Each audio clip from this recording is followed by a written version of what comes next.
It all started 46 years ago. I was a boy of 18 years old and could buy this expensive Leica. A month's salary went to it, and then another few months' salary to buy the lenses.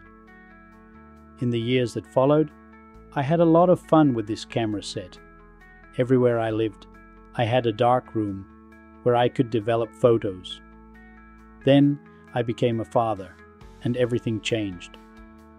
Of course, there was no more time and money. 5 children had to be raised. It always remained a wish to be able to take pictures again.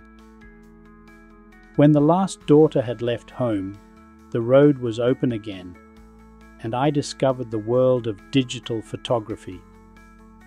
What blew me away was that the sensor was just as big as the negative slide of the old cameras, with an even higher resolution.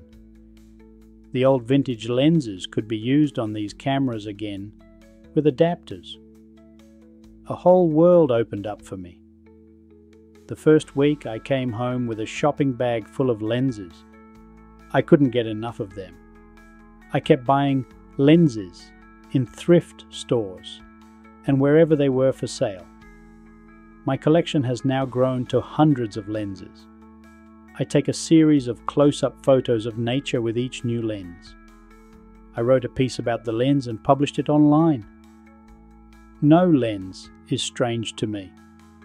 Or I get it on my digital camera with purchased or homemade 3D printed adapters. I have even been able to provide projector lenses with an aperture.